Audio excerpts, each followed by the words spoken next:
Hello students, आज जो हमारा टॉपिक है prove that root 5 is irrational number.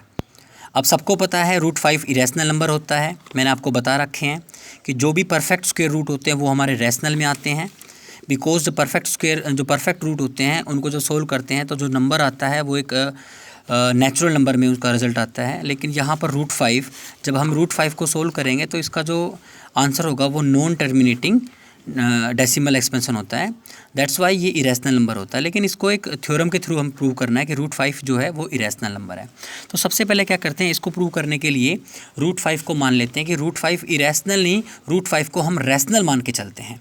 और स्टूडेंट्स इसमें थोड़ा ना लिखने का मटेरियल ज़्यादा है, इसमें लिखना पड़ता है, स्टेटमेंट्स बहुत ज़्यादा हैं। ठीक है, तो सबसे पहले हम स्टार्ट करते हैं। Let us assume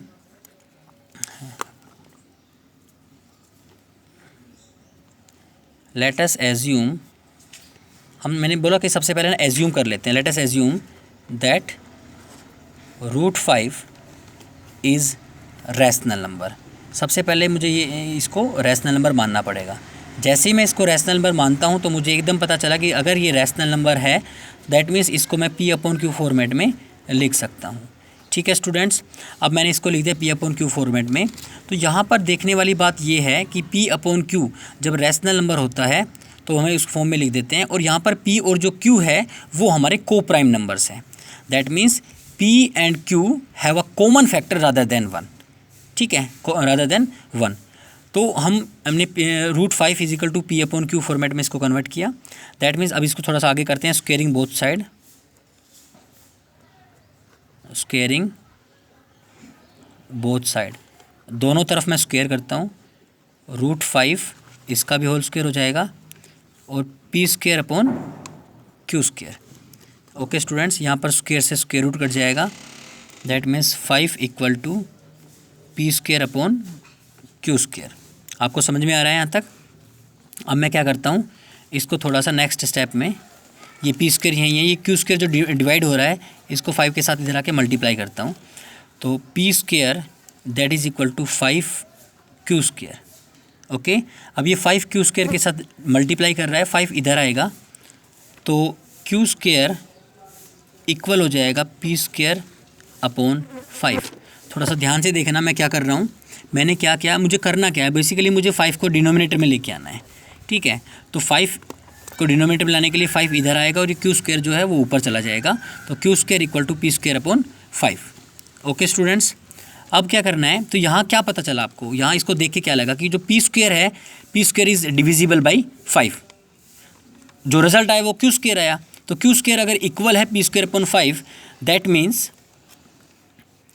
P² is here, P² is divisible by 5। P² है वो डिवाइड होता है 5 से, यहाँ लिखा हुआ है। अगर किसी का भी नंबर का स्क्वायर 5 से डिवाइड हो रहा है दैट मीन्स वो नंबर भी 5 से डिवाइड होगा। ठीक है, तो here P² is divisible by 5, so P is also divisible by 5, divisible by 5। यहाँ से सिर्फ मुझे इतना पता चला कि जो P/Q फॉर्मेट में मैंने कन्वर्ट किया है उसमें जो P है दैट इज़ डिविजिबल बाई 5, वो P जो है वो 5 से डिवाइड हो रहा है। इतना मुझे यहाँ से फाइंड आउट हुआ है। अब इसको थोड़ा सा आगे करते हैं। वी कैन राइट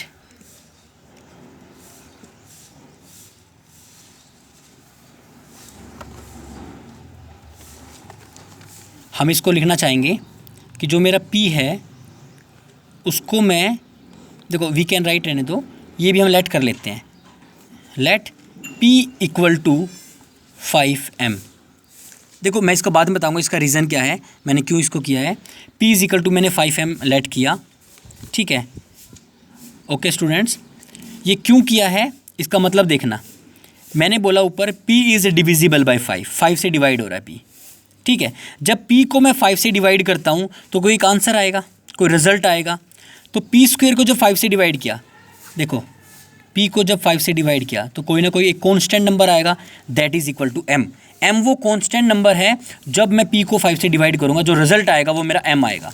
तो 5 डिवाइड हो रहा है, डिवाइड कर रहा है पी को, तो 5 इधर आके एम के साथ मल्टीप्लाई करेगा, that means p equal to 5m। तो we can write p equal to 5m। ये 5m कहाँ कैसे आया आपको पता चला होगा।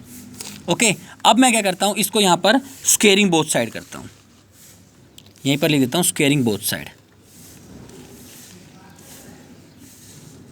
Squaring both side, squaring both side, मैं दोनों तरफ स्क्वेयर करता हूँ, तो इधर होगा p का भी स्क्वायर, और जो 5m मैंने लिया है उस 5m का स्क्वायर।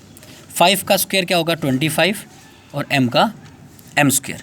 ओके स्टूडेंट्स, अब मुझे मैं क्या करता हूँ, p की स्क्वायर जो है इसकी वैल्यू चेंज करता हूँ। p स्क्वायर कहाँ से उठाता हूँ, देखो यहाँ पर मैंने स्टार्टिंग में लिखा हुआ था p square equal to 5q, इसको मैं इक्वेशन नंबर 1 लिख देता हूँ।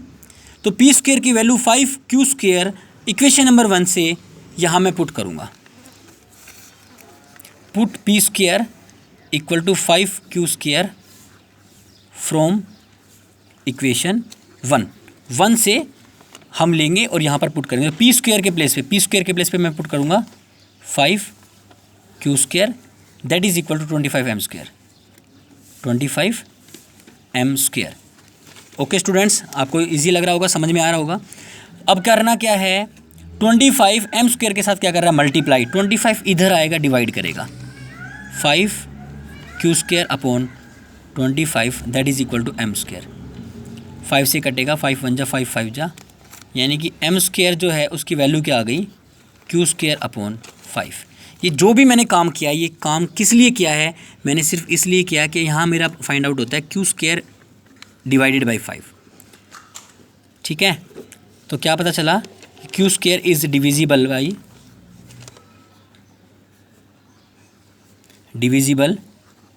बाय 5।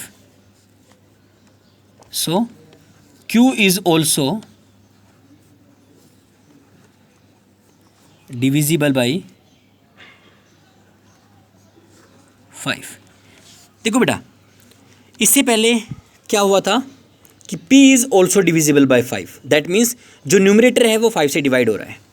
यहाँ क्या फाइंड आउट हुआ कि q is also divisible by 5, जो डिनोमिनेटर है q वो भी 5 से डिवाइड होता है, that means 5 is a common factor in both p and q, that means 5 is a common factor.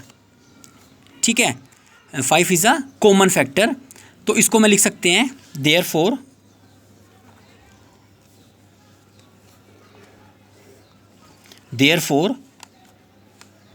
p and q have at least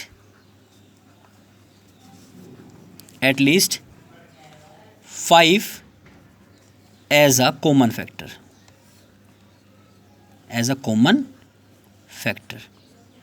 ठीक है। अब 5 तो कॉमन फैक्टर आ ही गया, क्योंकि q भी 5 से डिवाइड हो रहा है और उधर p भी 5 से डिवाइड हो रहा है, दैट मीन्स p और q दोनों का कम से कम एक 5 जो है वो कॉमन फैक्टर यहाँ पर आ गया। बट दिस कॉन्ट्राडिक्ट जो ये है the fact that p and q are coprimes. But हमें क्या पता है, हमें ये पता है कि जब हमारा कोई भी रैशनल नंबर होता है तो उसमें कोई भी कॉमन फैक्टर नहीं होता, कॉमन फैक्टर रादर देन 1। ठीक है, एक नंबर 1 मतलब 1 तो होता है कॉमन फैक्टर, क्योंकि 1 की टेबल में सभी आते हैं, बट रादर देन 1 कोई भी कॉमन फैक्टर नहीं होता। बट मुझे क्या पता चला, यहाँ मुझे पता चला कि 5 भी उसका कम से कम एक ऐसा नंबर है जो उसमें कॉमन फैक्टर है, that is not possible in rational number. Rational number में ये पॉसिबल नहीं होता। तो क्या हुआ कि जो मैंने लेट एज्यूम किया था कि √5 रैशनल नंबर है, वो मेरा एजप्शन जो है वो मेरा एजप्शन गलत साबित हो गया कि √5 रैशनल है, √5 रैशनल नहीं है, दैट इज़ इरेशनल नंबर। समझ में आया बेटा? अब इसको देखो लिखना कैसे है, ये लिख दिया मैंने। बट मैंने बोला ना स्टेटमेंट बहुत ज़्यादा है इसमें, बट दिस कॉन्ट्राडिक्ट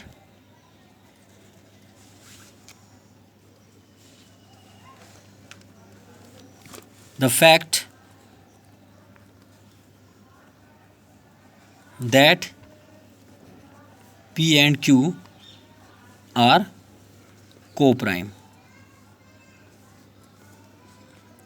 ओके, और दिस कॉन्ट्राडिक्शन, जो ये कॉन्ट्राडिक्शन हमारी क्रिएट हुई है, this contradiction has has arisen, जो पैदा हुई है, बिकॉज क्यों हुई है, ऑफ आवर इनकरेक्ट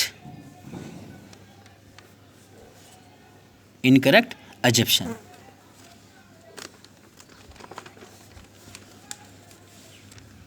क्या था वो हमारा, क्या एजप्ट किया गया था हमने, that root 5 is rational, root 5 is rational. ठीक है, so we conclude that root 5 is irrational. ठीक है स्टूडेंट्स, आपको अच्छे से समझ में आ गया होगा। अब क्वेश्चन में सब कुछ समझ में आपको अच्छे से आ गया है। इसको 2 बार वीडियो, 3 बार वीडियो, 4 बार वीडियो देखना, आपको बिल्कुल क्लियर हो जाएगा। अब मैं एक चीज़ बताना चाहूँगा कि यहाँ पर रूट 5 है, अगर यहाँ रूट 5 के प्लेस पे रूट 3 है, रूट 6 है, रूट 7 है, रूट 8 है, रूट 2 है, ठीक है, तो इन पूरे क्वेश्चन को सिर्फ कॉमन मेथड है, इसी से करना है। सिर्फ जहाँ मान लो सपोज यहाँ रूट 3 का क्वेश्चन आ जाता है, तो जहाँ रूट 5 यूज़ हो रहा है, यहाँ पर रूट 3 लिखेंगे, यहाँ पर रूट 3 लिखेंगे, यहाँ पर 3 आएगा, यहाँ पर 3 आएगा, यहाँ पर 3 आएगा, 3 मतलब जहाँ 5 है वहाँ 3 आ जाएगा, जहाँ रूट 5 है वहाँ रूट 3 आएगा। बट कॉमन आपको सिर्फ यही स्टेप्स लिखने हैं। और बच्चों मैं अब आपको बता दूं, एग्ज़ाम में, फाइनल एग्ज़ाम में ये क्वेश्चन 100% आएगा 3 मार्क्स का। तो 3 मार्क्स आपके डन हो गए, यहाँ पर पक्के होते हैं। तो okay students, bye, take care.